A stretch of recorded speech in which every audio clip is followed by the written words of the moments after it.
Welcome everybody to another odds and ends video.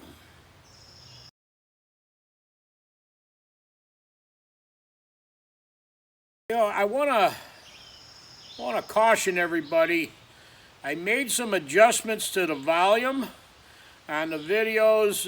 They may be a little louder now, so maybe more people can hear them better. It's still working on it, but they should be a little better.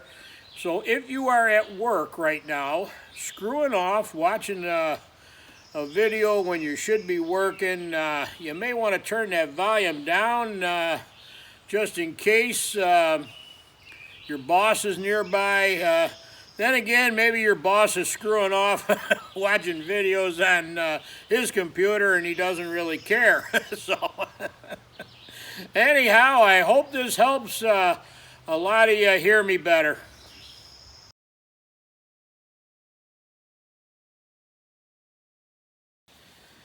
I had a surprise catch this morning when I was out fishing. I was fishing with some shiners under a bobber, and that bobber went under. I mean, it went under, dove under. And I set the hook, and boy, oh boy, I knew I had something big on there. Let me tell you, the old ugly stick is bent over and shaking, and I'm reeling this fish in, and the pole's bent over, and I figured I had a good one on there, maybe get my picture in the paper for a new record bass or something, right? Well, all of a sudden the drag goes out. Zzz, holy smokes.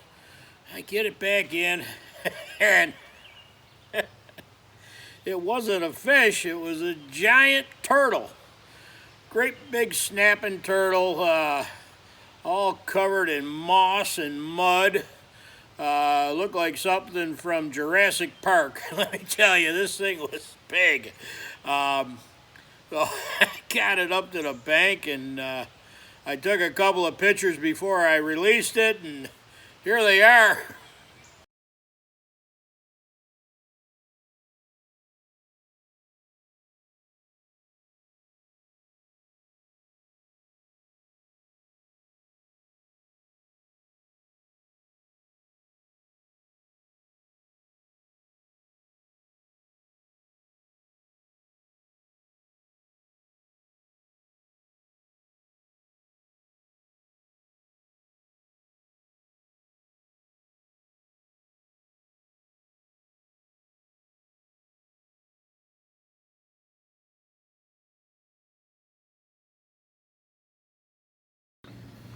Our friend Kevin gifted me this old axe head. As you can see, the former owner, by the way, it was not Kevin, it was somebody else. He picked it up wherever. I guess was a little worried that the head might fall off. Put all those screws and nails in there. Turns out that there were 4 screws, 2 visible nails, and 2 nails that were hidden in there. Well, anyhow, I got them all apart. The head itself wasn't too bad. A little crusty, little rust and corrosion. Anyhow, I used the angle grinder with a flap disc to get some of the stuff off. Soaked it in some vinegar for a while, and then put it on a wire brush wheel, and it cleaned up pretty good. Now my goal was not to make this axe look brand new again. Obviously it was in pretty rough shape, but just a little bit of work, and I put a couple of coats of bluing on it, and this is the results. It's definitely a user, and I'm going to stop by a hardware store and pick up a new handle for it. So this axe will be back in action shortly.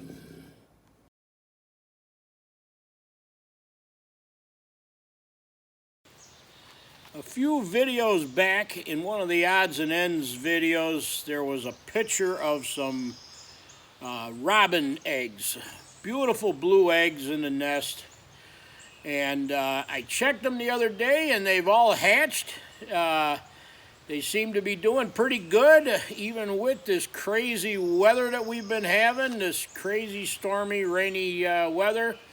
The little robins seem to be doing pretty good.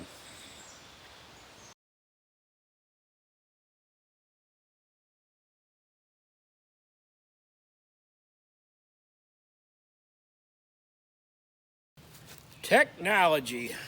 When you think of technology, many people think of computers and smartphones and rocket ships and the latest and greatest. If it's got a chip in it and it's got megabytes and gigabytes and whatever kind of bytes in it, it has to be technology. Well, I would argue that technology has been around as long as man has been around. And I'm going to give you an example of that. When the first one of our ancestors figured out how to make a bow and arrow, and it replaced a spear, well, that guy was the Bill Gates of his era. He was every bit as smart and as intelligent as today's scientists and developers and entrepreneurs.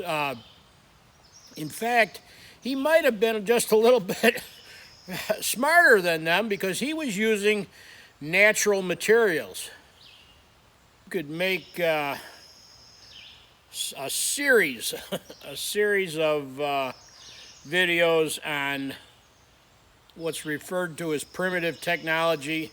I don't particularly like the word primitive in there.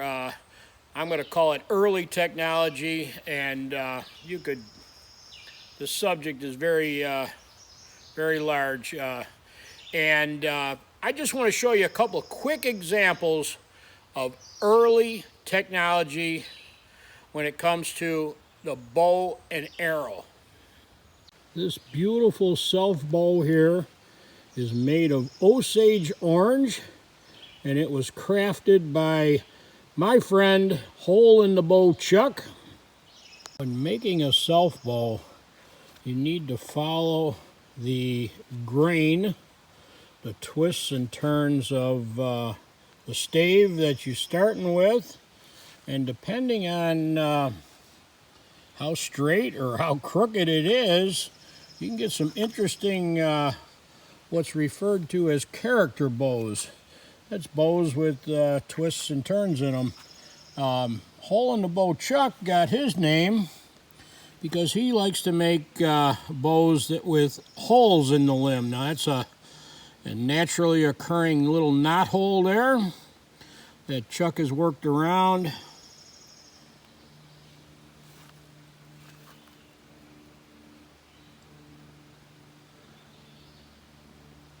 If you'd like to see some of the examples of Chuck's work, there's a video on this channel called The Boyer, and it features Chuck and a lot of his work.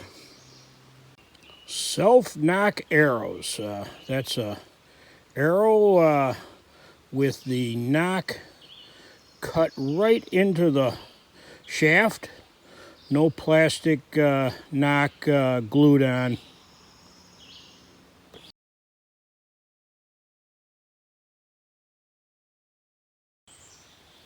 I'd like to give a shout out to Dollar Don. Dollar Don makes these little whirly gigs.